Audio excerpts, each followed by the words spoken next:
नमस्कार दोस्तों, मैं एडवोकेट प्रशांत आपका स्वागत करता हूं। तलाक की अर्जी लंबित होने पर भी मान्य होगी दूसरी शादी। सुप्रीम कोर्ट ने टिप्पणी दूसरी शादी को शून्य करार दिए जाने की अपील पे की थी।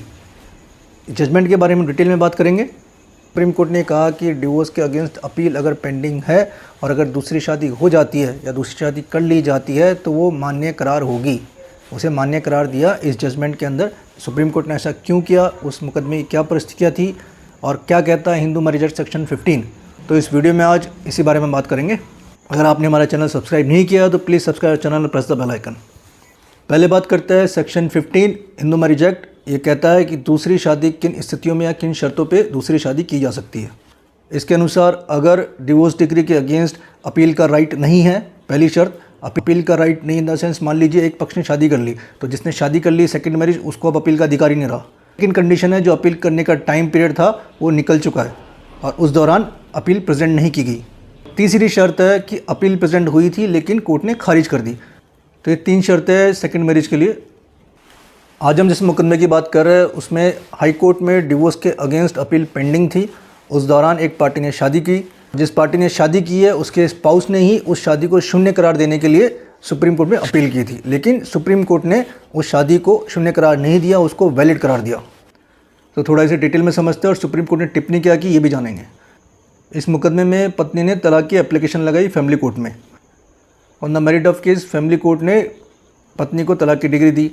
पति ने उसके अगेंस्ट हाई कोर्ट के अंदर अपील करी, ये जो लोअर कोर्ट ने जो तलाक की डिग्री दी है इसे खारिज किया जाए। ये अपील जब हाई कोर्ट में लगी थी वहाँ पेंडिंग थी। उसी दौरान परिस्थिति में कुछ बदलाव आए और हस्बैंड वाइफ दोनों में सेटलमेंट हो गया। सेटलमेंट के बेस पे पति ने विड्रॉल एप्लीकेशन डाली हाई कोर्ट के अंदर कि उसने जो तलाक की डिग्री के अगेंस्ट जो अपील डाली है उसको वापस लेने के लिए उसने एप्लीकेशन डाली। इसी दौरान पति ने दूसरी शादी कर ली। अगर हम डेट वाइज बात करें तो 28 नवंबर को पति ने विड्रॉल एप्लीकेशन डाली और 6 दिसंबर को पति ने सेकंड मैरिज कर ली। और उस एप्लीकेशन की जो सुनवाई हुई थी वो हुई थी 20 दिसंबर को। अगर हम टेक्निकली देखें तो उसकी सुनवाई से पहले मतलब 20 दिसंबर से पहले 6 दिसंबर को हस्बैंड ने दूसरी शादी कर ली। यहाँ पे पति की किस्मत अच्छी नहीं थी।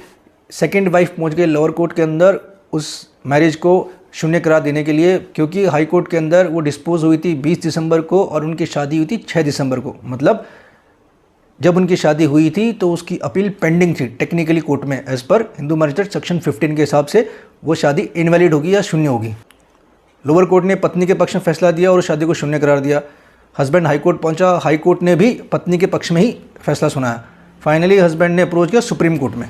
तो सुप्रीम कोर्ट ने ब्रॉडर व्यू देते हुए पति की जो एप्लीकेशन थी उसको एक्सेप्ट कर लिया और उस शादी को जो लोअर कोर्ट ने और हाई कोर्ट ने शून्य करार दिया था उस फैसले को पलट दिया। सुप्रीम कोर्ट का कहना है कि धारा 15 तब लागू नहीं होगी जब दोनों पक्ष आपसी सहमति से साथ में नहीं रहना चाह रहे। सुप्रीम कोर्ट का कहना यह था कि हस्बैंड ने हाई कोर्ट में विड्रॉल एप्लीकेशन डाली थी, इसका मतलब हस्बैंड और वाइफ दोनों साथ में नहीं रहना चाह रहे। तो सुप्रीम कोर्ट ने तर्क दिया कि जब दोनों पार्टी साथ में नहीं रहना चाह रही है अपील करते वक्त, तो ये धारा जो 15 उन पर लागू नहीं होती है। और साथ में ये भी कहा कि हस्बैंड ने जो एप्लीकेशन लगाई थी 28 नवंबर को, उसी दिन उसे स्वीकार माना जाएगा। ऑल्दो वो डिस्पोज ऑफ 20 दिसंबर को हुई थी, तो देखा जाए तो 28 नवंबर को एप्लीकेशन लगाई थी और उसी दिन स्वीकार माना जाएगा। तो 6 दिसंबर को जो शादी हुई है तो वो टेक्निकली बाद में हुई है। तो सुप्रीम कोर्ट ने इस एप्लीकेशन को डिस्पोज करते वक्त 2 कमेंट किए। पहला कंक्लूजन ये था कि अगर दोनों पार्टी राजीनामे के साथ आगे अपील नहीं करने का फैसला करते हैं तो इस दौरान की गई शादी मान्य होगी। दूसरी तरफ सुप्रीम कोर्ट ने ये भी कहा, देखा जाए तो उस डिवोर्स डिग्री के अगेंस्ट कोई अपील नहीं हुई। जो अपील हस्बैंड ने की थी उसे विड्रॉ कर लिया। तो अगर तलाक की डिग्री के अगेंस्ट अपील नहीं होती है और अगर दूसरी शादी कर ली जाती है तो वही मान्य होगी और आपसी समझौते से यह तय होता है कि आगे अपील नहीं की जाएगी और उस दौरान भी अगर शादी हो जाती है तो ये भी मान्य मानी जाएगी, चाहे वो डिस्पोज हुई हो या नहीं हुई हो। तो ये जजमेंट कुछ ये कहता है कि डिवोर्स डिग्री मिलने के बाद अगर सामने वाले पक्ष ने विरोध नहीं किया, उसका अपील नहीं की अगेंस्ट में, तो फिर उस परिस्थितियों में अगर आप शादी करते हो तो उसे सुप्रीम कोर्ट मान्य मानेगा। इस जजमेंट का लिंक डिस्क्रिप्शन में दिया हुआ है, इसे ध्यान से पूरा पढ़िए और समझिए। तो उम्मीद करता हूँ जानकारी आपके अच्छे समझ में आ गई होगी। हमारा वीडियो लाइक कीजिए, शेयर कीजिए, कमेंट कीजिए। फिर मिलेंगे नेक्स्ट वीडियो में नए टॉपिक के साथ, तब तक नमस्कार। कानूनी बात आती है, जहाँ मैरिड पुरुष की बात आती है कंपेयर टू मैरिड महिला, वहाँ पे मैरिड पुरुष के पास कानूनी तौर पे कुछ भी नहीं है, सारे अधिकार महिलाओं के हैं। घरेलू विवाद के अंदर अक्सर देखा गया है कि पुरुष काफ़ी मानसिक तौर पर ग्रसित होते हैं, काफ़ी परेशान होते हैं। लेकिन जो सामने आता है, जो नज़र आता है, वो यही आता है कि महिलाएं परेशान हैं। क्यों? क्योंकि महिला आयोग बना हुआ है, महिला थाने बने हुए हैं, वहाँ पे महिला जाती है, अपनी कंप्लेंट दर्ज कराती है और मुकदमा दर्ज करवा देती है। बहुत बार ऐसा भी देखा गया है कि जो मुकदमे हो तो बहुत झूठे होते हैं, पूर्ण तरह झूठे होते हैं। या मान लें कि पति पत्नी में कोई डिस्प्यूट हुआ भी है, जो एक पारिवारिक डिस्प्यूट है, पत्नी अपने घर वालों के साथ मिलकर उस डिस्प्यूट को इतना बड़ा बनाती है, ढेरों मुकदमे पति और पति के घर वालों के खिलाफ दर्ज करा देती है, सिर्फ अपना ईगो सेटिस्फाई करने के लिए या फिर पति को सबक सिखाने के लिए। जहाँ तक पुरुषों की बात करें तो पुरुष के लिए ऐसा कोई कानून नहीं है। इस तरह महिला आयोग है, उस तरह पुरुष आयोग की भी मांग बढ़ती जा रही है पिछले काफ़ी सालों से। और रिसेंटली सुप्रीम कोर्ट के अंदर एक पिटीशन फाइल हुई है पुरुष आयोग को लेके। उस पिटीशन में क्या कहा गया है, क्या फैक्ट्स रखे गए हैं सुप्रीम कोर्ट के सामने, वीडियो में आज हम इसी बारे में बात करेंगे।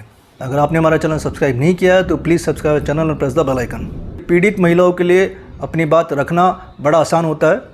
वो महिला आयोग अप्रोच कर सकती है, महिला थाने जा सकती है। अगर किसी मैरिड महिला ने अपने पति और उसके खिलाफ प्लेन एलिगेशन लगाए दहेज को लेकर और कोई एविडेंस की बात की गई और थाने के अंदर एविडेंस नहीं दे पाती है, फिर भी पति और पति घर वालों के खिलाफ 498 मुकदमे दर्ज कर लिए जाते हैं, मुकदमे चलते रहते हैं। अब बात अगर पुरुषों की करें तो पुरुषों के पास न तो पुरुष आयोग है और न ऐसा कोई कानून बना हुआ है जो पुरुषों को सपोर्ट करता हो या जहाँ पुरुषों की सुनी जाती हो।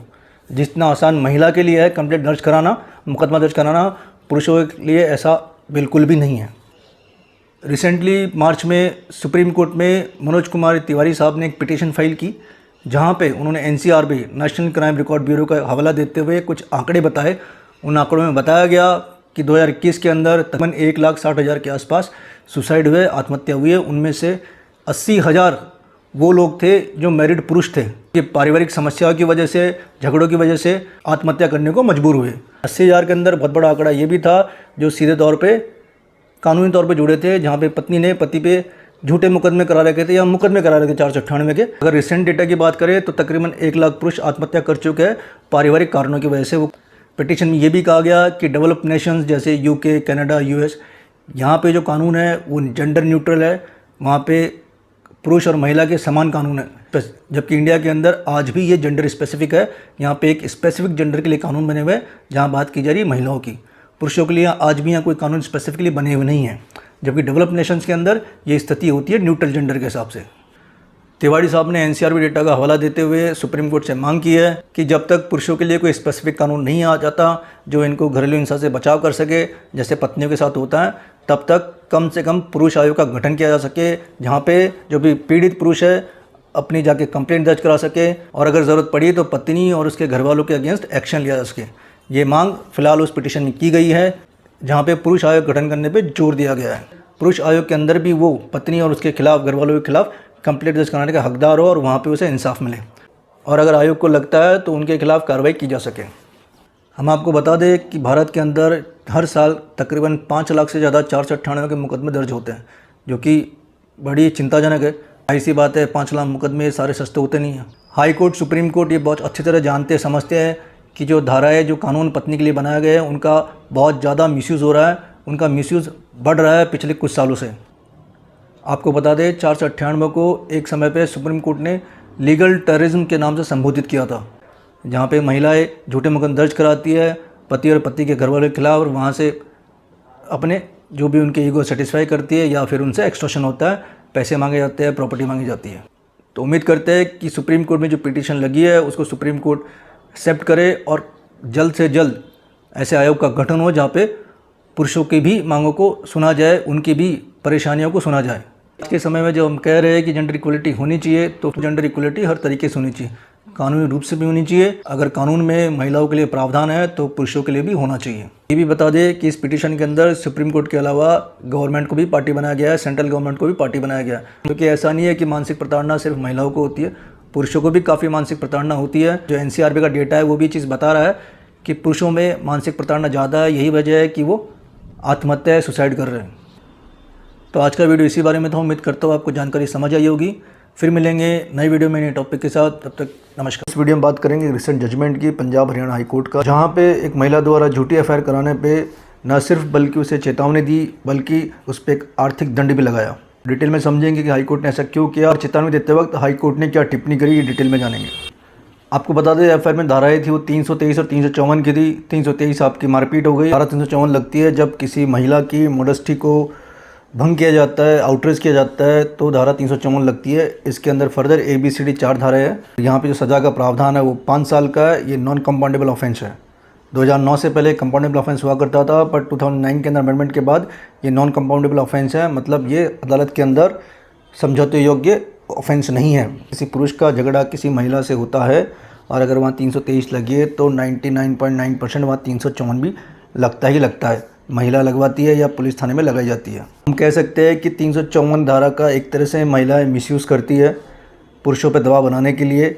मैं उन हालात की बात नहीं कर रहा जब महिला के साथ छेड़छाड़ की जाती है, बदतमीजी की जाती है। मैं ऐसे हालात की बात कर रहा हूँ। ज़्यादातर ये भी देखा गया है कि अगर हल्का सा झगड़ा होता है, महिला अगर कंप्लेंट दर्ज कराती है तो चाहे पुरुष ने उसे कुछ अनाप शनाप ना कहा हो, महिला 354 में करा देती है। 354 के अंदर आपने किसी महिला के साथ छेड़छाड़ की है, गाली गलौज की है, शब्द कहे हैं या फिर किसी प्रकार अश्लील वीडियो दिखाया है या अश्लील फोटो दिखाई है, इन सब एक्ट पे ये 354 की धारा लगती है। इसके बारे में बात करें तो केस कुछ इस तरह था कि पुरुष है, उसका रेस्टोरेंट था, वहाँ पे महिला के साथ कोई बातचीत हुई होगी, वहाँ पे कोई झगड़ा हुआ, महिला ने पब्लिक में पुरुष का थप्पड़ मारा और फिर उसके बाद 323 354 के अंदर मुकदमा दर्ज करा दिया। विद इन ए मंथ जैसे ही मुकदमा दर्ज कराया, विद इन ए मंथ उनकी भी सेटलमेंट हो गया, उनके बीच राजीनामा हो गया। एज़ पर रिपोर्ट महिला ने 1 लाख रुपए लेके राजीनामा कर लिया। तो यहाँ पे पुरुष ने राजीनामा बेस पे हाई कोर्ट पे अपील की to quash FIR and to quash proceeding, क्योंकि लोअर कोर्ट में केस तो चल ही रहा है, प्रोसीडिंग चल ही रही है। तो टू क्वैश FIR प्रोसीडिंग वहाँ हाई कोर्ट में उसने अपील की। पंजाब हरियाणा हाई कोर्ट ने ऑब्जर्व किया कि जैसे ही मुकदमा विद इन ए मंथ इनके सेटलमेंट हो गया, तो हाई कोर्ट को समझ में आ गया कि इस महिला ने एक तरह से झूठी FIR करी है, झूठा मुकदमा पुरुष पे किया है। कोर्ट में ये भी समझ, हाई कोर्ट को ये भी समझ आया कि एक तो उस महिला ने पब्लिक प्लेस में उस रेस्टोरेंट ऑनर को थप्पड़ मारा और फिर एक तरह का झूठा मुकदमा उस पुरुष पे लगा दिया। अब देखिए हाई कोर्ट ने क्या टिप्पणी की है। जस्टिस आलोक जैन ने टिप्पणी की, it has become trend to misuse and abuse the process of law by lodging false FIR like in the present case just to satisfy one's own ego. He further called it a fit case where appropriate action under law by invoking the provisions of IPC 1860 and CRPC 1973 and other related provisions against complainant deserve to be invoked so that such kind of false, frivolous and manipulated FIRs are not registered. Ultimately led to the wastage of time of state machinery and ultimately the taxpayers' money which has been wasted on account of false FIR lost by complainant. तो यहाँ पे complainant को एक verbally चेतावनी दी और इसके अलावा 1 लाख रुपए का फ़ाइन इम्पोज किया। इसका नाम डिस्क्रिप्शन में मेंशन है, साथ में लिंक भी है जहाँ पे आप जजमेंट डाउनलोड करके इस जजमेंट को पढ़ सकते हैं, समझ सकते हैं। ये लोअर कोर्ट में एक ट्रेंड बना हुआ है, एक प्रोसीजर है, वहाँ पे मुकदमा दर्ज हुआ है तो वहाँ एक प्रोसीजर है, वो मुकदमा चलता है, वहाँ आप चक्कर काटते रहो, वो ट्रायल चलता रहेगा, चाहे वो मुकदमा झूठा हो तो बेशक आप बाद में बरी हो जाओगे, लेकिन जो मुकदमा चलने का टाइम है 3 से 4 साल, उसमें आपको कोर्ट कचहरी के चक्कर काटने होंगे। ये लोअर कोर्ट में ट्रेंड होता है। लेकिन हाई कोर्ट एक अलग जगह है जहाँ पे हाई कोर्ट को स्पेशल पावर है, जहाँ पे उसने विक्टिम जो एक्चुअल में पुरुष था उसके अगेंस्ट जो FIR लॉज थी और जो प्रोसीडिंग थी उसको क्वैश कर दी। इसके अलावा जिस महिला ने झूठी कंप्लेंट दर्ज की थी उसे एक वर्बली वार्निंग दे के साथ में 1 लाख रुपये का हेफ्टी फाइन इम्पोज किया। तो हमें ये समझ में आता है कि हाई कोर्ट कितनी सख्त होती है जब कोई झूठी FIR दर्ज की जाती है, चाहे वो पुरुष द्वारा हो या चाहे वो किसी महिला द्वारा हो। केस के अंदर महिला थी लेकिन तब भी हाई कोर्ट ने सख्ती दिखाई, एक चेतावनी देते हुए एक फ़ाइन इम्पोज किया। तो हाई कोर्ट झूठी FIR को लेकर बड़ी सख्त होती है, क्योंकि हाई कोर्ट का मानना है कि it's a wastage of state machinery और जो टैक्स पेयर्स का फंड है एक तरह से उसका दुरुपयोग हो रहा है, एक तरह से उनका वेस्टेज होता है। दूसरी चीज़, जो कानून बनाया गया है, जो धाराएँ बनाई गई है, वो आपकी सुरक्षा के लिए बनाई गई है, ना कि आप उस कानून की मदद से उसका दुरुपयोग करें। जैसे इस मुकदमे के अंदर ऑनर, जो बार ऑनर था, जो रेस्टोरेंट ऑनर था, उसको थप्पड़ मारा और उसके बाद इस पर झूठी कंप्लेंट भी उसके अगेंस्ट दर्ज करा दी।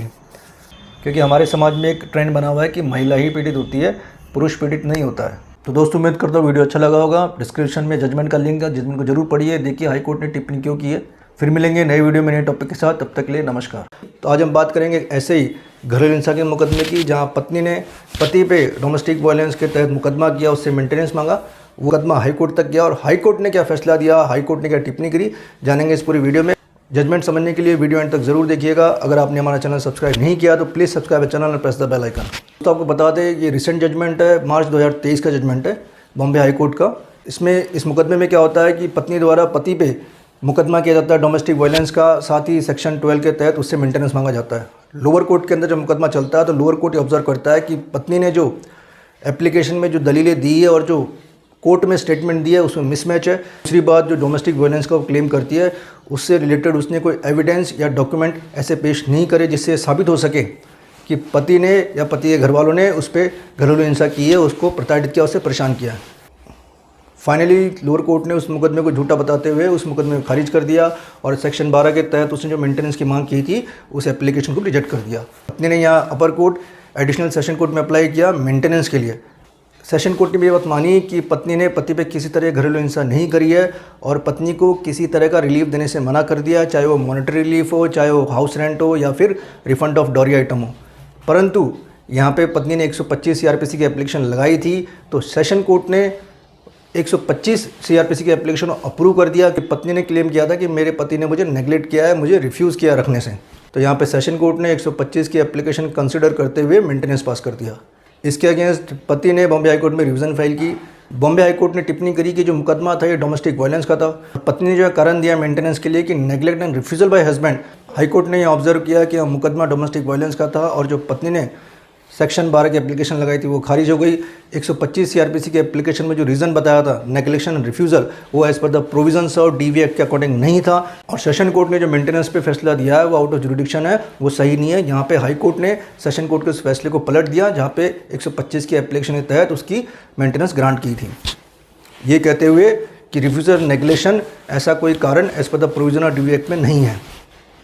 दूसरा, हाई कोर्ट ने भी कमेंट किया कि जो डोमेस्टिक वायलेंस अधिनियम है वो एक एडिशनल लॉ है, वो इसलिए नहीं बनाया गया कि आप किसी दूसरे कानून को कमतर करें या उसे डेरोगेट करें। अगर मुकदमा डीवी का था तो फिर मेंटेनेंस भी इसके तहत ही मिलना चाहिए था, लेकिन यहाँ पे सेक्शन 12 की एप्लीकेशन लोअर कोर्ट ने रिजेक्ट की थी। सेशन कोर्ट ने भी सेक्शन 12 पे उसको मेंटेनेंस नहीं दिया था, उसे जो मेंटेनेंस दिया 125 सीआरपीसी पे दिया है। तो पत्नी को यहाँ किस तरह का रिलीफ नहीं मिला, मॉनेटरी रिलीफ नहीं मिला, हाउस रेंट नहीं मिला, रिफंड ऑफ डॉरी नहीं मिला और मेंटेनेंस भी नहीं मिला।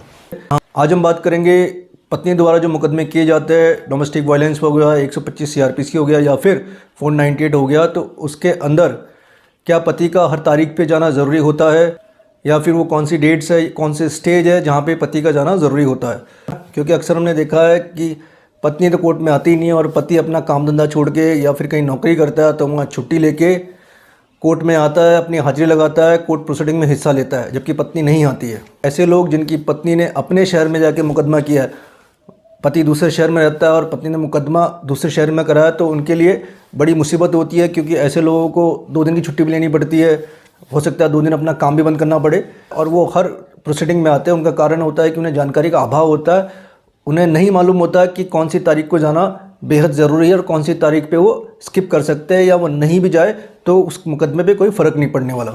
तो जानकारी समझने के लिए वीडियो अंत तक ज़रूर देखना। अगर आपने हमारा चैनल सब्सक्राइब नहीं किया तो please subscribe channel, press the bell icon. देखिए दोस्तों, जहाँ 125 और डीवी मुकदमे की बात है तो वहाँ पे पति का हर डेट पे आना ज़रूरी नहीं होता है क्योंकि इन मुकदमों में तारीखें पड़ती रहती है, मुकदमा चलता रहता है। आपके वकील साहब और आपके पत्नी के जो वकील साहब है उनकी प्रेजेंस में वो प्रोसीडिंग चलती रहती है, आपका हर डेट पे जाना ज़रूरी नहीं है। तो डीवी के कौन सी तारीख पे आपको जाना होता है। देखिए, जब आपके बयान होते हैं, आपकी चीफ कराई जाती है, उस डेट को आपको जाना होता है और जब आपकी क्रॉस एग्जामिनेशन होती है जो कि पत्नी के वकील द्वारा किया जाता है तब आपको उस दिन जाना होता है। तो ये पर्टिकुलरली 2 डेट्स होती है जहाँ पे आपको जाना होता है। ये भी बहुत बार देखा गया है कि जिस डेट को चीफ होती है उसी दिन क्रॉस एग्जामिनेशन भी कर ली जाती है, ऐसा बहुत बार होता है। तो देखा जाए तो हो सकता है आपको एक डेट पे जाना पड़े, अन्यथा अगर उस दिन क्रॉस एग्जामिनेशन नहीं हुई तो फिर आपको अगली डेट पे जाना होगा।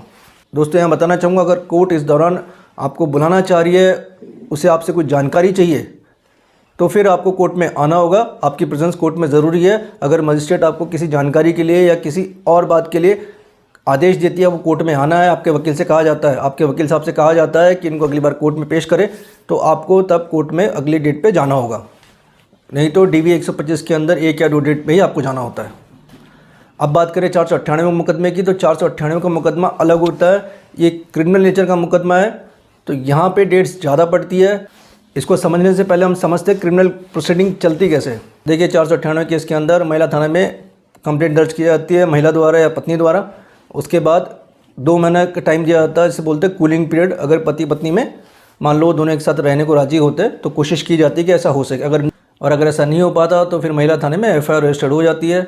उसके 1 से 1.5 महीने बाद चालान पेश किया जाता है कोर्ट के अंदर। चालान के बाद चार्ज फ्रेम होते हैं, चार्ज के बाद प्रोसिक्यूशन एविडेंस आता है, प्रोसिक्यूशन एविडेंस के बाद डिफेंस एविडेंस आता है और उसके बाद आर्गूमेंट्स और जजमेंट होता है। ये क्रिमिनल केस की स्टेजेस होती है। अब देखिए 498 मुकदमे के अंदर जिस दिन चालान पेश होता है, तो जिस दिन चालान पेश होता है उस दिन आपकी कोर्ट में प्रेजेंस जरूरी है, क्योंकि 498 इज़ नॉन बेलेबल ऑफेंस। तो आपके वकील साहब को मजिस्ट्रेट साहब से बेल लेनी होती है। पहली डेट को आपको जाना होगा। उसके बाद जब चार्ज फ्रेम होता है, ये हो गई सेकंड डेट। इसके बाद आता है प्रोसिक्यूशन एविडेंस। प्रोसिक्यूशन एविडेंस में आपके जाने की ज़रूरत नहीं होती है। ये पत्नी पक्ष के वकील है जहाँ पे अपने एविडेंस पेश करते हैं, चाहे उनके स्टेटमेंट हो, उनके विटनेस के स्टेटमेंट हो या और कोई एविडेंस वो कोर्ट में देना चाहे, वो एविडेंस प्रोसिक्यूशन एविडेंस के स्टेज पे आता है। फिर आता है डिफेंस एविडेंस। डिफेंस एविडेंस में आपके बयान किए जाते हैं। तो जिस दिन आपके बयान होते हैं उस दिन आपको जाना होता है। फिर फाइनली आर्गूमेंट होता है और जजमेंट। जजमेंट जिस दिन होगा उस दिन भी आपको जाना होगा। 498 की बात करें तो ऐसी 4 डेट्स है जहाँ पे आपकी प्रेजेंस मैंडेटरी है। पहले दिन चालान के दिन आएगा, सेकंड चार्ज फ्रेम के टाइम आएगा, थर्ड आपके बयान के टाइम आएगा और फोर्थ आएगा जजमेंट के दिन। तो जिस दिन आप नहीं आ रहे उस दिन आपके वकील द्वारा एग्जप्शन एप्लीकेशन या फिर हाजिरी माफ़ी की एप्लीकेशन कोर्ट में लगाई जाती है, क्योंकि कोर्ट ने आपको बेल ग्रांट की है।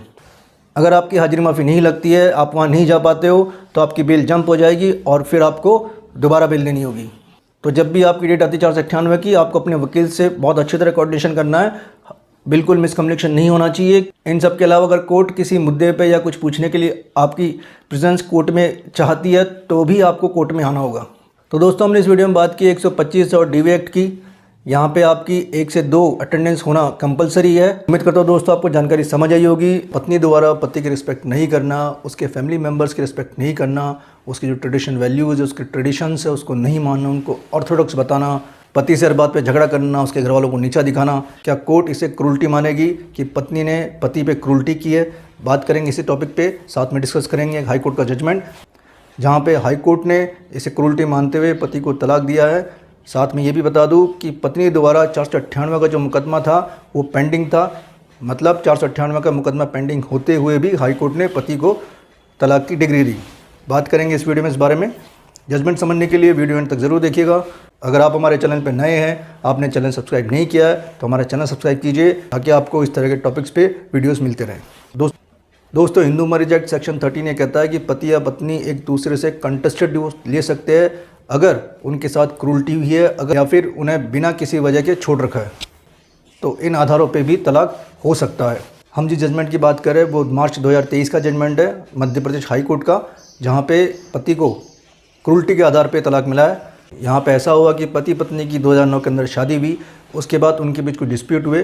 पत्नी ने यहाँ क्या किया, पत्नी ने ससुराल छोड़ के अपने घर चली गई। इसके बाद पति ने जयपुर फैमिली कोर्ट के अंदर तलाक की पिटीशन लगाई। वाइफ ने सुप्रीम कोर्ट अप्रोच करते हुए उस पिटीशन को ट्रांसफ़र कराया भोपाल के अंदर। फैमिली कोर्ट के अंदर जो पति के तर्क था वो इस प्रकार था कि मेरी पत्नी शादी के बाद से ही मेरे घर वालों और मेरा रिस्पेक्ट नहीं करती है, हमारे लिए उसमें डिसरिस्पेक्ट की भावना है, हमारे कल्चर हमारे ट्रेडिशन को रिस्पेक्ट नहीं करती है। उसका ये कहना है कि हमारे जो विचार है वो रूढ़िवादी है, ऑर्थोडॉक्स है। इवन जब पति पत्नी को समझाने की कोशिश करता है तो उसे झगड़ा करती है। कई बार ऐसा भी होता है कि बहुत पेटी इश्यूज़ पे दोनों में झगड़ा होता है और जब पति समझाने की कोशिश करता है तो पति बड़ी फ्रिवलेस हो जाती है, बड़ी गुस्से बड़े एग्रेसिव हो जाती है और पत्नी 2013 से साथ में नहीं रह रही।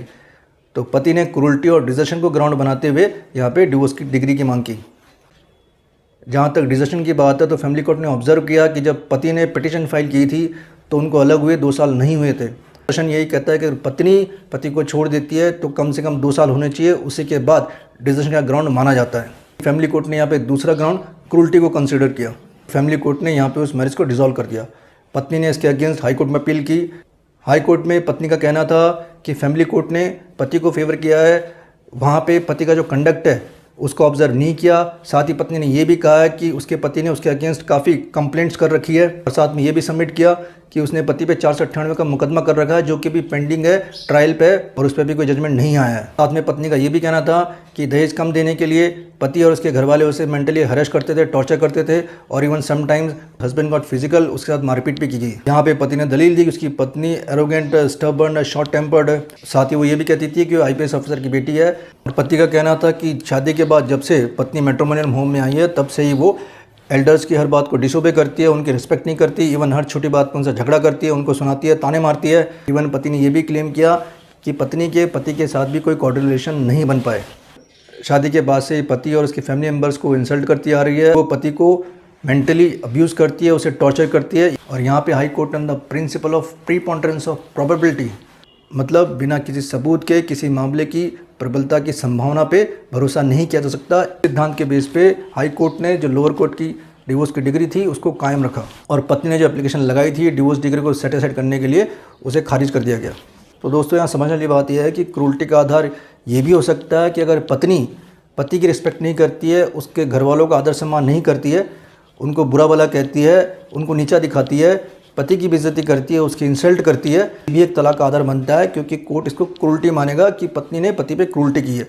साथ ही इसमें दूसरी बात और है कि यहाँ पे 498 का मुकदमा पेंडिंग है ट्रायल में, लेकिन फिर भी हाई कोर्ट ने क्रूरटी के आधार पर उस डिवोर्स डिग्री को पारित कर दिया। इस जजमेंट का लिंक मैंने डिस्क्रिप्शन में मेंशन किया है, आप वहाँ जाके इसे डाउनलोड कर सकते हो। तो उम्मीद करता हूँ दोस्तों आपको जानकारी पसंद आई होगी। हमारा वीडियो लाइक कीजिए, शेयर कीजिए। फिर मिलेंगे नई वीडियो में नए टॉपिक के साथ, तब तक के लिए नमस्कार। अगर धारा 41 से सीआरपीसी का पालन नहीं होता है तो आरोपी जमानत का हकदार है। गुवाहाटी हाई कोर्ट, ये 2023 का जजमेंट है। गुवाहाटी हाई कोर्ट ने हाल ही में फैसला सुनाया कि अगर पुलिस धारा 41 से सीआरपीसी के प्रावधानों का पालना नहीं करती है तो गिरफ्तार व्यक्ति को जमानत पर रिहा किया जाना चाहिए। आपको बता दें, आरोपी के खिलाफ आरोप था कि उसने फ्लिपकार्ट डिलीवरी पार्टनर के रूप में काम करते हुए 20 लाख रुपए से अधिक की हेराफेरी की। उसके खिलाफ धारा 420 और 408 आईपीसी का मुकदमा दर्ज था। अभियुक्त के वकील द्वारा 439 की एप्लीकेशन दायर करने पर गुवाहाटी हाईकोर्ट ने टिप्पणी की। अभियुक्त के वकील अन्वेश कुमार बनाम बिहार राज्य का हवाला देते हुए तर्क दिया कि अभियुक्त को 41 से सीआरपीसी में उपस्थित होने का नोटिस दिया जाना चाहिए था। देखिए, Anvesh Kumar versus state of Bihar बहुत इंपॉर्टेंट जजमेंट था 2014 का। क्या कहा सुप्रीम कोर्ट ने जजमेंट में, क्या दिशा निर्देश दिए पुलिस को इस जजमेंट में? अन्वेश कुमार बनाम बिहार राज्य आपराधिक कानून में एक महत्वपूर्ण मामला है, जहां अदालत ने किसी व्यक्ति को गिरफ्तार करने के लिए दिशा निर्देश निर्धारित किए हैं। मामला घरेलू कलह की पृष्ठभूमि में सामने आया जब एक पत्नी ने पति पर दहेज मांगने के आरोप लगाते हुए उसके खिलाफ रिपोर्ट दर्ज कराई। 2 जुलाई 2014 को सुप्रीम कोर्ट की ओर से अन्वेश कुमार बनाम बिहार सरकार के मामले में फैसला दिया गया। इसमें कोर्ट ने कहा था कि वैसा क्राइम जिसमें 7 साल से कम की सज़ा है, उसमें तत्काल गिरफ्तारी पुलिस नहीं करेगी। पुलिस के पास कोई पीड़ित महिला शिकायत लेकर आती है तो आरोपी को पुलिस नोटिस भेजेगी और थाने बुलाकर पूछताछ करेगी। जांच सही पाए जाने पर एफआईआर दर्ज करेगी और आरोपी जांच में सहयोग नहीं कर रहा तब उसे गिरफ्तार करेगी। इस फैसले में सुप्रीम कोर्ट की ओर से यह भी कहा गया था कि 7 साल से कम सज़ा वाले मामलों में ट्रायल कोर्ट जमानत देगी। यदि किसी परिस्थिति को देखते हुए कोर्ट जमानत नहीं देती तो उसे इसके कारण का जिक्र करना होगा। अन्वेश कुमार बनाम बिहार राज्य 2014 में पारित निर्देश में सुप्रीम कोर्ट ने सभी राज्य सरकारों को निर्देश दिया कि वे पुलिस अधिकारियों को 7 साल से कम अवधि की सज़ा के मामले में आरोपी को ऑटोमेटिक तरीके से गिरफ्तारी करने का निर्देश न दे। तो ये अन्वेश कुमार के कुछ इंपॉर्टेंट गाइडलाइंस थे जो सुप्रीम कोर्ट ने जारी करते हुए पुलिस विभाग को दिशा निर्देश दिए। अन्वेश कुमार जजमेंट का हवाला देते हुए अभियुक्त के वकील ने कहा कि सुप्रीम कोर्ट ने माना कि धारा 41A सीआरपीसी का पालन न करने पर आरोपी को जमानत मिल जाएगी। न्यायमूर्ति पार्थिव ज्योति सोकिया की खंडपीठ ने कहा कि सिर्फ साधारण आरोपों के आधार पर याचिकाकर्ता को सलाखों के पीछे डाल दिया गया। अदालत ने यह भी कहा कि धारा 41A सीआरपीसी का अनुपालन नहीं किया गया था। इन टिप्पणियों के आधार पर अदालत ने कहा कि याचिकाकर्ता जमानत पर रिहा होने का हकदार है। केस का टाइटल दीप ज्योति बनाम असम राज्य। ज़मीन या मकान पर अवैध कब्जे की खबरें आप अक्सर अखबारों में पढ़ते होंगे। अपराधी और भूमाफिया डरा धमकाकर आम आदमी की प्रॉपर्टी पर कब्जा कर लेते हैं और पीड़ित व्यक्ति हक होने के बावजूद संपत्ति से बेदखल कर दिया जाता है। इस वीडियो में जानेंगे संपत्ति के मालिक के कानूनी अधिकार और अगर संपत्ति पे अवैध कब्जा कर रखा है तो उससे किस तरह निपटा जा सकता है। दोस्तों, संपत्ति के मालिक को यह अधिकार है कि उसकी प्रॉपर्टी पर कब्जा उसकी इच्छा के विरुद्ध नहीं हो सकता और अगर ऐसा हो जाता है तो प्रॉपर्टी पर अवैध कब्जे से जुड़े केस पे पीड़ित व्यक्ति आपराधिक और सिविल दोनों प्रकार के कानून का सहारा ले सकता है। आपको बता दें, ऐसे मामलों में भारतीय दंड संहिता आईपीसी की धारा 420 धोखाधड़ी के अनेक मामलों में लगाई जाती है। इसीलिए किसी व्यक्ति को उसकी संपत्ति से आपराधिक बल के जरिए बेदखल करने पर इस धारा को लगाया जा सकता है। इस धारा के तहत शिकायत के बाद संबंधित पुलिस थाने को फ़ौरन कार्रवाई करनी होती है। किसी भी पीड़ित व्यक्ति को सर्वप्रथम अपने इस अधिकार का उपयोग करना चाहिए। भारतीय दंड संहिता धारा 406 के तहत किसी व्यक्ति की संपत्ति में विश्वास के आधार पर घुसकर उस पर कब्जा कर लेना संगीन अपराध है। पीड़ित पक्षकार इस अन्याय को लेकर पुलिस थाने में शिकायत दर्ज करा सकता है। आपको बता दें 420 के अंदर सज़ा का प्रावधान 7 साल तक का है, 406 के अंदर सज़ा का प्रावधान 3 साल का है और दोनों ही धाराएं नॉन बेलेबल है। इसके अलावा ऐसे मुकदमों में आईपीसी की धारा 467 भी लग सकती है, जिसमें किसी संपत्ति को फर्जी दस्तावेजों के जरिए हथिया लिया गया हो।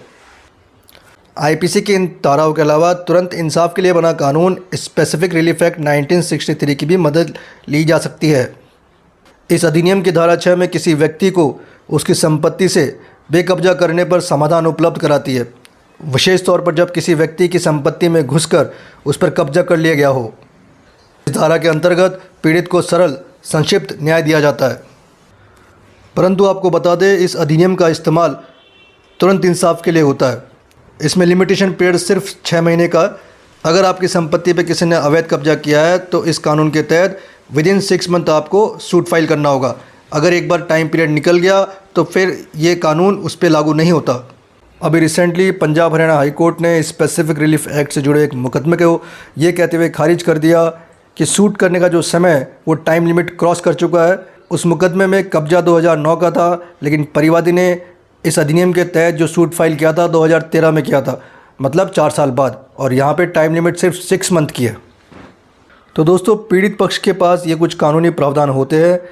हमने अक्सर ये देखा कि अवैध कब्जे के मामले अधिकांश वहाँ होते हैं जहाँ लापरवाही पूर्वक किसी ज़मीन, मकान या भूखंड को छोड़ दिया जाता है। हम आपको ये एडवाइस देंगे कि अवैध कब्जे के मामले में सबसे पहले पीड़ित व्यक्ति को वकीलों या जानकारों से कानूनी मदद लेनी चाहिए। वीडियो अच्छा लगा तो लाइक कीजिए। फिर मिलेंगे नई वीडियो में नई जानकारी के साथ। नमस्कार। पत्नी द्वारा पति के खिलाफ दायर आपराधिक मुकदमे का कितना महत्व होता है? क्या उसका महत्व कम हो जाता है अगर पति द्वारा तलाक का नोटिस मिलने के बाद पत्नी इस तरह की कार्रवाई करती है? देखिए, इस तरह के सवाल अक्सर हमारे दिमाग में चलते हैं। पत्नी अगर काफ़ी टाइम से अपने घर बैठी है, अपने पियर बैठी है, और पति उस दौरान तलाक का नोटिस भेजने से पहले यही सोचता है कि अगर मैंने तलाक का नोटिस भेजा तो वो जानता है कि पत्नी की तरफ से बैकफायर होगा और वो घरेलू मुकदमे, दहेज के मुकदमे या क्रूरल्टी का मुकदमा कर सकती है। कहीं ना कहीं पति के दिमाग में होता है। यही कारण होता है कि पत्नी के काफ़ी टाइम से घर रहने के बाद भी, अपने पियर रहने के बाद भी पति कोई कानूनी कार्रवाई नहीं कर पाता, क्योंकि उसके मन में, दिमाग में कहीं ना कहीं जहन में चलता है कि अगर मैंने ऐसा किया तो पत्नी की तरफ से मेरे पे मुकदमों की बौछार होगी। तो अगर एक परिस्थिति मान लीजिए जहाँ पति ने तलाक का नोटिस भेजा और पत्नी ने बैकफायर करते हुए उस पर आपराधिक मुकदमे दर्ज करा दिए, तो उन आपराधिक मुकदमों का महत्व कितना रहता है? तो देखिए, रिसेंटली कर्नाटक हाईकोर्ट का एक जजमेंट है जहाँ पे पति द्वारा तलाक का नोटिस मिलने के बाद पत्नी द्वारा आपराधिक मामले दर्ज किए गए पति और उसके घरवालों के खिलाफ। उस मुकदमे का ट्रायल और प्राथमिक एफआईआर को रद्द कराने के लिए पति हाईकोर्ट पहुँच गया। हाईकोर्ट ने इस मामले पर क्या टिप्पणी की, क्या जजमेंट दिया, समझेंगे इस वीडियो में। तो अगर आप हमारे चैनल पर नए हैं तो चैनल सब्सक्राइब करना ना भूलें। जजमेंट समझने के लिए वीडियो अंत तक जरूर देखिएगा। जजमेंट का लिंक मैंने डिस्क्रिप्शन में दिया हुआ है, वहाँ से आप इस जजमेंट की कॉपी डाउनलोड कर सकते हैं। इस मामले के अंदर पति पक्ष ने हाईकोर्ट में अप्रोच किया। वहाँ पे पति और उसके खिलाफ जो मुकदमे दर्ज थे 498, 506, 323 के तहत, इसके अलावा डॉरी प्रोहिबिशन एक्ट की धारा 3 और 4 के तहत भी उसके खिलाफ मुकदमे दर्ज थे। उस मुकदमों और कार्रवाई को रद्द कराने के लिए पति पक्ष ने हाईकोर्ट में अपील लगाई। मुकदमे के फैक्ट्स कुछ इस प्रकार है कि 2013 के अंदर पति पत्नी दोनों की शादी हुई। पत्नी ने जो मुकदमे कर रखे थे उसमें आरोप लगाया कि शादी के अंदर उसके पिता द्वारा काफ़ी दहेज दिया गया, सोना दिया गया, कैश दिया गया। पत्नी ने आरोप लगाया कि शादी के 3 साल तक सब कुछ ठीक था। उसके बाद पति और उसके घरवालों ने उसे दहेज की मांग करना शुरू कर दिया। पत्नी ने एलिगेशन ये भी लगाया कि पति के घरवालों ने उस पर दबाव बनाया कि वो अपने पति के साथ पुणे जाके रहे। 2018 के अंदर पति और पति के घरवालों द्वारा उसके घर में घुसपैठ करके उससे मारपीट की गई, अभद्र भाषा का इस्तेमाल किया गया और उसे धमकाया गया। बचाव पक्ष ने अपने बचाव में कहा कि जो एलिगेशंस लगाए गए उनके विरुद्ध वो बेबुनियाद है, बेतुके हैं और प्रथम दृष्टया से मुकदमा बनता ही नहीं है। साथ में उन्होंने कह कंशा कोसर बनाम स्टेट ऑफ बिहार का हवाले दिया, जहाँ पे सुप्रीम कोर्ट ने कहा था कि हस्बैंड के रिलेटिव्स के अगेंस्ट अगर स्पेसिफिक एलिगेशंस नहीं है तो उनके अगेंस्ट ट्रायल नहीं चलाया जा सकता, उन रिलेटिव्स को प्रोसिक्यूशन के लिए मजबूर नहीं किया जा सकता, क्योंकि यहाँ पे जो पत्नी द्वारा एलिगेशन लगाए गए थे वो पति और साथ में उसके परिवार को भी इंक्लूड किया था। यहाँ पे लोक अभिযোग द्वारा इस याचिका का विरोध किया गया। साथ में तर्क दिया कि इस मामले में विचारणीय मुद्दे शामिल थे। इस परिस्थिति में अगर इसको रद्द किया गया तो एक तरह से अन्याय होगा। दोनों पक्षों को सुनने के बाद हाईकोर्ट ने क्या कहा? हाईकोर्ट ने कहा कि अदालत ने कहा कि शिकायत में आरोप गंभीर थे, दहेज की मांग की गई, उससे मारपीट की गई, परंतु वे सामान्य प्रकृति के थे। जनरली जो एलिगेशंस होते हैं इसी तरह के लगते हैं। साथ में उन आरोपों को साबित करने के लिए पर्याप्त सबूत भी नहीं थे। इसके अलावा हाईकोर्ट ने एक बात और ऑब्जर्व की। हाईकोर्ट ने इस चीज़ को देखा कि पति द्वारा तलाक का नोटिस भेजने के बाद पत्नी ने ये आपराधिक मुकदमे दायर किए। हाईकोर्ट के हिसाब से एक प्रतिशोधी मकसद की ओर इशारा करते हैं, मतलब पत्नी द्वारा एक तरह का बैकफायर किया गया है। और यही वजह रही कि हाईकोर्ट ने इस मुकदमे को, इसमें दर्ज एफआईआर और शिकायतों को रद्द करने के आदेश दिए। इस केस का जो टाइटल है वो है एनजी अदर्स बनाम स्टेट ऑफ कर्नाटका। जजमेंट का लिंक दिया हुआ है, इसे डाउनलोड करके ध्यान से पढ़िए। यहाँ पे ध्यान रखिएगा, कोर्ट ने माना है कि जो एलिगेशंस थे वो सामान्य प्रकृति के थे। दूसरा, वहाँ पे पत्नी ने खुद ने माना है कि शादी के 3 साल तक सब कुछ ठीक था। एक और बात, पति के घर वालों के खिलाफ स्पेसिफिक एलिगेशंस लगाए तो थे, लेकिन वहाँ पे सबूतों का अभाव था। यहाँ पे जो रिपोर्ट पढ़ के या मामले को देख के लगता है वो ऐसा ही लगता है कि तलाक की नोटिस मिलने के बाद पत्नी की तरफ से एक तरह से बैकफायर किया गया और ये मुकदमे दर्ज करा गए। तो आपके साथ भी अगर ये सिचुएशन है, आपने नोटिस भेजा और उसके बाद पत्नी ने मुकदमे दर्ज कराया, तो आप इस जजमेंट की मदद ले सकते हैं। अपने अगेंस्ट दायर मामले या शिकायतों को आप रद्द करा सकते हैं। तो उम्मीद करता हूँ दोस्तों जानकारी समझ आई होगी। इस वीडियो को शेयर और लाइक करना ना भूलें। अगर आप लोगों ने हमारा चैनल सब्सक्राइब नहीं किया तो please subscribe channel, press the bell icon. फिर मिलेंगे नए वीडियो में नए टॉपिक के साथ, तब तक के लिए नमस्कार। दोस्तों, पत्नी द्वारा दायर मेंटेनेंस के मुकदमे से कैसे निपटा जाए, या फिर पत्नी अगर वेल क्वालिफाइड है तो भी क्या वो मेंटेनेंस के हकदार है, या मान लीजिए पत्नी की इनकम है फिर भी क्या उसके मेंटेनेंस मिलने का अधिकार है। ये बहुत सी बातें हैं जो हमारे दिमाग में चलती है। बात करेंगे इसी टॉपिक पे और कुछ जजमेंट्स के बारे में बात करेंगे। दिल्ली हाई कोर्ट के जजमेंट है, दिल्ली कोर्ट के जजमेंट है, जहाँ पे ये बताया गया कि कितनी पढ़ी लिखी महिला या फिर ऐसी महिला जिसकी योग्यता पुरुष के बराबर है वो मेंटेनेंस पाने की हकदार है कि नहीं। देखिए, आज के समय में 498 का मुकदमा या डीवी का मुकदमा हो, उनका प्रभाव वैसा नहीं रहा जैसे पहले हुआ करता था, क्योंकि 498 को लेकर कानून प्रणाली काफ़ी बदलाव आए। जैसे कि 498 पर ऑटोमेटिक अरेस्ट नहीं होती। इसके अलावा 2 महीने का टाइम मिलता है एफआईआर दर्ज होने के लिए। इसके अलावा 2022 के अंदर सुप्रीम कोर्ट ने कहा है कि जब तक फैमिली मेंबर्स पे स्पेसिफिक एलिगेशंस नहीं है तो उनको आप प्रोसिक्यूशन के लिए मजबूर नहीं कर सकते, उन पर आप ट्रायल नहीं चला सकते। जहाँ तक बात करें मेंटेनेंस की, भरण पोषण की, तो उसमें सुधार को लेकर बहुत गुंजाइश है, क्योंकि मेंटेनेंस का मुकदमा जब पत्नी दायर करती है तो पति के लिए उस मेंटेनेंस को मना करना या उस मुकदमे को जीतना बड़ा मुश्किल होता है। 498 मुकदमे या डीवी के मुकदमे लंबे चलते हैं, तो जाहिर सी बात है पत्नी के पास अगर खुद के रखरखाव के लिए पैसे नहीं है, उसके पास इनकम नहीं है, तो फिर कोर्ट को भी इंटरिम मेंटेनेंस पे विचार करना होता है। इंटरिम मेंटेनेंस या मेंटेनेंस देने से पति कैसे बच सकता है? अब अगर गवर्नमेंट जॉब है तो उनके लिए तो बचना मुश्किल है, क्योंकि उसका तो पूरा बहीखाता कोर्ट में आ जाएगा कि इसकी मंथली सैलरी इतनी है। पत्नी हमेशा अपने आप को यही दिखाती है कि मैं बेरोजगार हूँ, चाहे वो छोटी मोटी नौकरी करती हो। अब ऐसी परिस्थिति में पति क्या करता है कि अपने आप पे लाइबिलिटी बताता है, माता पिता की लाइबिलिटी उस पर, छोटे भाई बहन की लाइबिलिटी उस पर, या फिर मान लीजिए कोई मकान का लोन है या किसी तरह का कर्जा है, वो कुछ इस तरह की परिस्थितियां बताता है जहाँ पे ऐसा लगता है कि पुरुष पे या उस जो नौकरी करता है उस पर लाइबिलिटी बहुत ज़्यादा है। तो कोर्ट उस वक्त ये देखती है कि लाइबिलिटी ज़्यादा है तो मेंटेनेंस भी फिर उसी हिसाब से पत्नी को ग्रांट किया जाता है। अब क्या हाईली क्वालिफाइड महिला भी मेंटेनेंस मांग सकती है? हाईली क्वालिफाइड का मतलब हो गया कोई प्रोफेशनल डिग्री हो गई या फिर कोई मास्टर्स डिग्री हो गई। तो ऐसी परिस्थिति के अंदर भी क्या महिला को भरण पोषण मिलना चाहिए? रिसेंटली दिल्ली मजिस्ट्रेट कोर्ट ने एक जजमेंट दिया जहाँ पे कोर्ट ने साफ साफ कहा है कि अगर पत्नी वेल क्वालिफाइड है, हाईली क्वालिफाइड है, तो फिर वो मेंटेनेंस लेने की हकदार नहीं है। इस धारा का जो पर्पज है वो ये नहीं है कि आप पत्नी की निर्भरता पति पे बढ़ाए। जिस मुकदमे की बात कर रहा हूँ इसमें जो पति था वो डॉक्टर था और जो पत्नी थी वो MBA थी। वाइफ ने डीवी का केस कर रखा था, साथ में इंटर मेंटेनेंस की मांग की थी 50,000 रुपये पर मंथ। लेकिन मजिस्ट्रेट कोर्ट ने उसकी ये एप्लीकेशन खारिज कर दी, ये कहती हुई कि वाइफ यहाँ पे वेल क्वालिफाइड है, हाईली क्वालिफाइड है, वो अपने लिए जॉब ढूंढने में सक्षम है। दूसरा, पति ने अपने आप को यहाँ बेरोजगार दिखाया।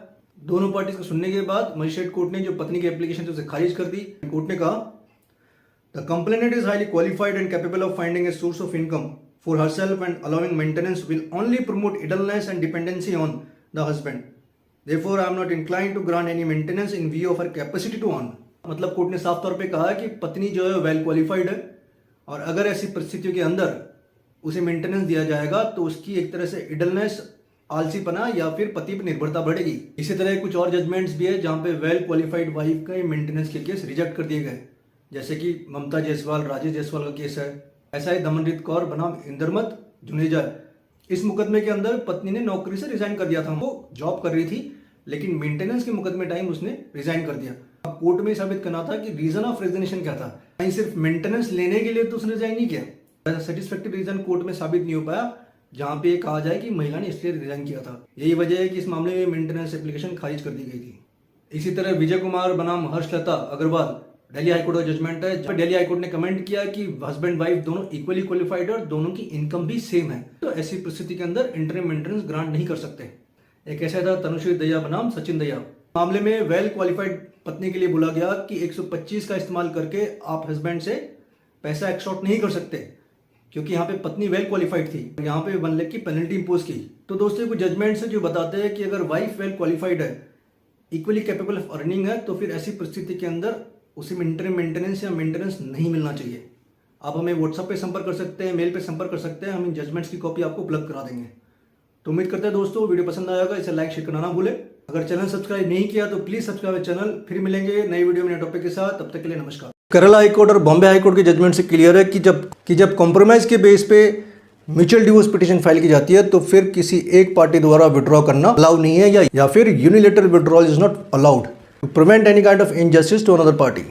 पति पत्नी द्वारा दायर म्यूचुअली डिवोर्स पिटीशन के अंदर अगर कोई एक पक्ष, मान लीजिए पत्नी अपनी सहमति वापस विड्रॉ करती है, तो इस परिस्थिति में क्या डिवोर्स नहीं होगा? देखिए हमने देखा है कई बार ऐसा होता है कि पति पत्नी म्यूचुअली डिवोर्स पिटीशन फाइल करते हैं, लेकिन पिटीशन फाइल करने के बाद कुछ परिस्थितियों में बदलाव हो सकते हैं। मान लीजिए पत्नी की परिस्थिति में बदलाव हुए या पति की परिस्थिति में बदलाव हुए और वो उस पिटीशन से विड्रॉ करने की कोशिश करते हैं। ऐसी परिस्थिति में जिस पार्टी को तलाक चाहिए उसके लिए बड़ी मुसीबत हो जाती है कि जब एक पार्टी ने विड्रॉ कर ली अपनी सहमति, तो फिर आगे क्या किया जाए। हिंदू विवाह अधिनियम सेक्शन 13 बी की बात करें तो यहाँ पे साफ साफ कहा गया है कि म्यूचुअली डिवोर्स पिटीशन फाइल करने के बाद पति पत्नी को 6 महीने का समय दिया जाता है। उस अवधि के दौरान वो अपनी सहमति वापस ले सकते हैं। लेकिन यहाँ पे ये नहीं बताया गया कि अगर एक पार्टी अपनी सहमति वापस लेती है तो उस परिस्थिति में क्या किया जाएगा। पे दोनों पार्टीज की बात की गई है। रिसेंटली सुप्रीम कोर्ट ने भी कहा है कि जो म्यूचुअल डिवोर्स होता है वो कंटिन्यूस प्रोसेस होता है। इसका मतलब जब तक फाइनल डिग्री नहीं आती सहमति ज़रूरी है कंटिन्यूसली। लेकिन ऐसा करने से पहले कोर्ट को उस एप्लीकेशन का विश्लेषण करना होता है जिस पार्टी ने अपनी सहमति विड्रॉ करने के लिए लगाई होती है। उस एप्लीकेशन का विश्लेषण करने के बाद ही न्यायालय कोई फैसला सुना सकता है। समय पर अदालतों के ऐसे फैसले आए हैं। अगर म्यूचुअली डिवोर्स पिटीशन फाइल की जाती है तो उसके बाद उसको विड्रॉ नहीं किया जाना चाहिए, उसे विड्रॉ करना आसान नहीं है। बात करेंगे ऐसे ही बहुत इंपॉर्टेंट जजमेंट की। केरला हाईकोर्ट का जजमेंट है जहाँ पे हस्बैंड वाइफ द्वारा दायर की म्यूचुअल पिटीशन में पत्नी ने विड्रॉ किया, लेकिन हाईकोर्ट ने एप्लीकेशन खारिज करते हुए डिवोर्स की डिग्री पारित की। जानकारी समझने के लिए वीडियो अंत तक जरूर देखिए। अगर आप लोगों ने हमारा चैनल सब्सक्राइब नहीं किया तो please subscribe channel, press the bell icon. इस मामले की मैं बात कर रहा हूँ। इस मामले में पति ने डिवोर्स पिटीशन फाइल की, बाद में पति पत्नी के बीच कुछ समझौता हुआ और समझौते के तहत दोनों ने म्यूचुअल डिवोर्स डिग्री के लिए फाइल किया। एग्रीमेंट में जो शर्तें थी वो पति द्वारा पूर्ण की गई, जैसे एलिमनी अमाउंट था या बच्चे की कस्टडी थी। फाइनल डिसीजन आने से कुछ समय पहले पत्नी ने फैमिली कोर्ट में उसने एप्लीकेशन लगाते हुए अपनी सहमति विड्रॉ कर ली। फैमिली कोर्ट के इस फैसले को पति ने हाई कोर्ट में चैलेंज किया, केरल हाई कोर्ट के अंदर। अब देखिए जैसे मैंने कहा था कि सेक्शन 13 बी में ऐसा तो नहीं बताया गया कि जब एक पक्ष विड्रॉ करता है तो उसमें क्या फैसला होना चाहिए या उसकी क्या, या फिर उसको कैसे डिसाइड करना चाहिए। तो यहाँ पे जो हाई कोर्ट ने देखा वो देखा एग्रीमेंट का पार्ट, कि पति पत्नी द्वारा एक एग्रीमेंट के तहत ये म्यूचुअली डिवोर्स पिटीशन फाइल की गई थी, क्योंकि पति ने पहले इंडिविजुअली डिवोर्स पिटीशन फाइल की थी। यहाँ पे हाई कोर्ट ने इंडियन कॉन्ट्रैक्ट एक्ट 1872 का हवाला दिया। यहाँ पे कहा कि सेक्शन 2E के अनुसार जब कोई प्रॉमिसर प्रॉमिस करता है तो फिर उसे उस प्रॉमिस को निभाना होता है। यहाँ पे एक पक्ष पति ने उसके द्वारा किए गए प्रॉमिस को पूरा किया, जैसे कि एलिमनी अमाउंट था तकरीबन 10 लाख रुपए, बच्चे की कस्टडी थी और भी जो शर्तें थी वो पति ने पूर्ण की। लेकिन जब पत्नी की बारी आई तो उसने अपनी सहमति विड्रॉ कर ली। हाईकोर्ट ने यहाँ पे प्रॉमिसरी एस्टॉपल का सिद्धांत अपनाया। कहता है कि जब किसी तरह का प्रॉमिस किया जाता है तो उस प्रॉमिस को पूर्ण करने की उस प्रॉमिसर की जिम्मेदारी है, वो उससे विड्रॉ नहीं कर सकता, उससे पीछे नहीं हट सकता। तो ये सिद्धांत वादा करने वालों को अपने वादे से पीछे हटने से रोकता है, to prevent any kind of injustice. क्योंकि आप सोचिए अगर पार्टीज़ में किस तरह का एग्रीमेंट होता है और जब पार्टी अपना दायित्व पूरा निभा देती है और सेकेंड पार्टी को लगता है कि मुझे फ़ायदा हो गया तो वो तो विड्रॉ कर लेगा। तो एक तरह से तो जिस पार्टी ने अपनी शर्तें पूर्ण की उसके साथ इनजस्टिस है। तो to prevent any kind of injustice ये प्रॉमिसरी एस्टॉपल का सिद्धांत क्या लगाया। इसी सिद्धांत को लगाते हुए क्योंकि पति ने अपनी जिम्मेदारियां पूर्ण कर दी थी, अपनी शर्तें पूर्ण कर दी थी और पत्नी ने ऐन मौके पे उस सहमति को विड्रॉ करना चाहा, तो अदालत ने कहना था कि पत्नी यहाँ पे अपने आप को समृद्ध करना चाह रही है, क्योंकि उसे पैसा भी मिल गया, बच्चा भी मिल गया और देखा जाए तो एक तरह का परिस्थितियों का उपयोग या उसका लाभ उठाना चाह रही है। साथ ही केरला हाईकोर्ट ने एक बॉम्बे हाईकोर्ट के जजमेंट का हवाला दिया जिसका टाइटल था प्रकाश कालंदरी बनाम जानवी प्रकाश कालंदरी।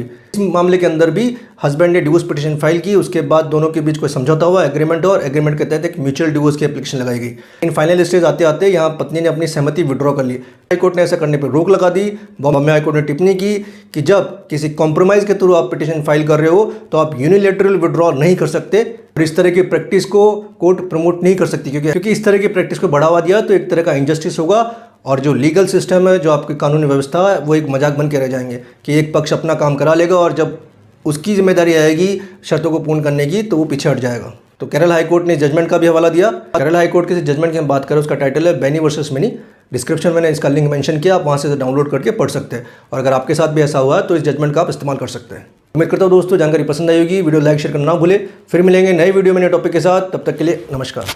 पत्नी द्वारा पति पे झूठा मुकदमा करना, क्या ये मानसिक प्रताड़ना है? क्या ये तलाक का आधार बन सकता है? पति के घर वालों पर बिना किसी स्पष्ट आरोपों के बिना क्या मुकदमा चलाया जा सकता है? नीतीश कुमार बनाम स्टेट ऑफ बिहार में सुप्रीम कोर्ट ने क्या गाइडलाइंस दी थी? अगर कोई महिला अपने पति और ससुराल वालों के खिलाफ दुष्प्रचार करती है तो क्या इसे मानसिक क्रूरता माना जाएगा? ऐसे कुछ जजमेंट्स की बात करेंगे इस वीडियो के अंदर।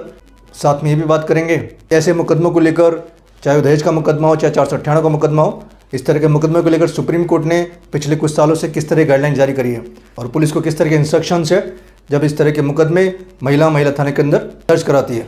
वीडियो समझने के लिए वीडियो अंत तक जरूर देखिएगा। अगर आप लोग हमारे चैनल पर नए हैं तो please subscribe channel, press the bell icon. Judgments की हम बात करेंगे, उसका लिंक मैंने डिस्क्रिप्शन में शेयर किया है, आप वहाँ से इन्हें डाउनलोड कर सकते हैं, अपने मुकदमे में इनका इस्तेमाल कर सकते हैं।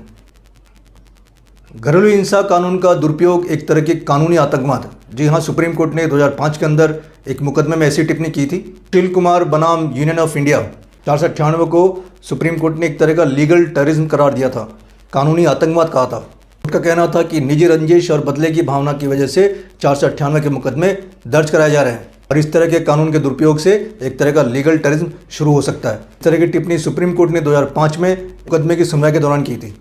स्पष्ट आरोप के बिना ससुराल वालों पे नहीं चला सकते केस। ये सुप्रीम कोर्ट का बहुत महत्वपूर्ण जजमेंट था जो 2022 में आया था। देखिए, जब भी महिला अपने ससुराल और पति पक्ष की कंप्लेंट करती है तो उसके अंदर तो एफआईआर के अंदर वो सबके नाम लिखवाती है, पति के लिखवाती है, अगर कोई रिलेटिव साथ में रह रहा है, मान लीजिए जेठ जेठानी है, देवर है, सास ससुर है, ननद है, तो इन सबके नाम एफआईआर में लिखवा दिए जाते हैं। 2022 से पहले इन सब पे ट्रायल भी होती थी, इनको प्रोसिक्यूशन के लिए आना होता था। लेकिन 2022 के अंदर कहकाशन कौसर बनाम स्टेट ऑफ बिहार की सुनवाई करते वक्त सुप्रीम कोर्ट ने गाइडलाइंस जारी करी, बिना किसी स्पष्ट आरोपों के ससुराल वालों पे मुकदमे नहीं चलाए जा सकते। मतलब पति पे तो मुकदमा चलेगा, लेकिन अगर एफआईआर में औरों का नाम भी दिया गया है, मान लीजिए जेठानी का दिया गया, सास ससुर का दिया गया और उस पर स्पेसिफिक एलिगेशंस नहीं है तो उनको फिर प्रोसिक्यूशन के लिए मजबूर नहीं किया जाएगा। बहुत इंपॉर्टेंट जजमेंट था पति पक्ष के लिए और इससे बहुत राहत मिली है। सुप्रीम कोर्ट ने दलील दी थी कि जनरली देखा गया है कि ऐसे मुकदमों में ज़्यादातर लोग बरी हो जाते हैं। प्रोसिक्यूशन के दौरान जो प्रेशर होता है, इसके अलावा उनकी छवि पे एक तरह का दाग छूट जाता है, चाहे वो लोग बरी हो जाए, लेकिन फिर भी उनकी इमेज समाज के अंदर खराब होती है। यही वजह है कि सुप्रीम कोर्ट ने कहकाशन कौसर बनाम स्टेट ऑफ बिहार के अंदर ये स्पष्ट गाइडलाइन दी कि without any specific allegations husbands family can not be prosecuted. Nitish Kumar बनाम बिहार राज्य, इस जजमेंट से सुप्रीम कोर्ट ने एक रूपरेखा तैयार करी, गाइडलाइन जारी करी। ये गाइडलाइंस स्पेसिफिकली पुलिस विभाग के लिए थी। इसमें साफ साफ कहा गया 498 के मुकदमे के अंदर तुरंत गिरफ्तारी नहीं होगी। 2014 से पहले ये होता है कि पुलिस पति को और उसके परिवार को अरेस्ट करके, जिसके नाम एफआईआर में, उसको अरेस्ट करके कोर्ट में पेश करती थी। लेकिन 2014 के बाद में इस ऑटोमेटिक अरेस्ट पे सुप्रीम कोर्ट ने पाबंदी लगा दी। साथ ही ये कहा कि पुलिस अधिकारी को 41A का नोटिस सर्व करना होगा। 41 से सीआरपीसी में एक अलग से वीडियो बनाऊंगा, अभी मैं शॉर्ट में इतना बता देता हूँ कि 41A का नोटिस उनको दिया जाता है, ऐसे अपराधों में दिया जाता है जहाँ पे सजा का प्रावधान 7 साल से कम का होता है। अब 498 के अंदर जो सजा का प्रावधान वो 3 साल है। इस ऐसे मामले में पति को गिरफ्तार नहीं कर सकती जब तक पुलिस को ऐसा नहीं लगता कि उसे अरेस्ट करना ज़रूरी है। फैसले से जो अरेस्ट होने का डर था, मुकदमे से जो अरेस्ट होने की प्रक्रिया थी जो पहले चलती आ रही थी, उसको सुप्रीम कोर्ट ने एक तरह से स्टॉप कर दिया, उस पर फुल स्टॉप लगा दिया। तो सुप्रीम कोर्ट ने यहाँ पे तत्काल गिरफ्तार न करने के आदेश दिए। लेकिन ध्यान रखिए, अगर 41A की नोटिस की पालना पति नहीं करता है, जब पुलिस द्वारा नोटिस दिया जाता है, तो फिर ऐसी परिस्थिति के अंदर पुलिस आपको अरेस्ट कर सकती है। 13 में राज तलरेजा बनाम कविता तलरेजा में सुप्रीम कोर्ट ने साफ साफ कहा, अगर पत्नी द्वारा पति के विरुद्ध झूठा मुकदमा किया जाता है घरेलू हिंसा का या फिर दहेज का, तो ये पति के साथ एक तरह की मानसिक क्रूरता मानी जाएगी, क्रूरल्टी मानी जाएगी। बता दें, section 13A Hindu marriage act के अंदर क्रूरता एक आधार है तलाक का। अगर किसी के खिलाफ ये मुकदमे झूठे होते हैं तो फिर उसे तलाक लेने का एक तरह का अधिकार मिल जाता है, आधार मिल जाता है। तो इस जजमेंट के बाद एक तरह का तलाक का आधार बनाता है अगर झूठे मुकदमे पति के खिलाफ दर्ज होते हैं तो। इसी तरह 2007 के एक मुकदमे में सुप्रीम कोर्ट ने कहा अगर पति और उसके परिवार वालों के खिलाफ दुष्प्रचार किया जाता है तो एक तरह की मानसिक क्रूरता है पत्नी द्वारा। इसका टाइटल है समर घोष बनाम जया घोष। आपको बता दें इस मुकदमे के अंदर पत्नी ने पति के खिलाफ झूठी कंप्लेंट दर्ज कराई थी। दोस्तों सुप्रीम कोर्ट के कुछ इंपॉर्टेंट जजमेंट थे जहां पे सुप्रीम कोर्ट ने कुछ गाइडलाइन जारी की, चाहे वो अनिश कुमार का जजमेंट हो, चाहे वो 2022 का जजमेंट हो, जहां पे कहा गया कि ससुराल पक्ष पे मुकदमा नहीं चला सकता बिना किसी स्पेसिफिक एलिगेशंस के, या फिर अगर झूठे घरेलू हिंसा और दहेज के मुकदमे किए जाते हैं इस तरह की पति के साथ क्रूरटी माना जाएगी, मतलब एक तलाक का आधार बनेगा। इन सारे जजमेंट्स का लिंक मैंने डिस्क्रिप्शन में मेंशन किया है, आप वहां से इसे डाउनलोड कर सकते हैं। वीडियो को लाइक शेयर करना ना भूलें। अगर आप हमारे चैनल पर नए हैं तो please subscribe channel, press the bell icon. फिर मिलेंगे नई वीडियो में नए टॉपिक के साथ, तब तक के लिए नमस्कार।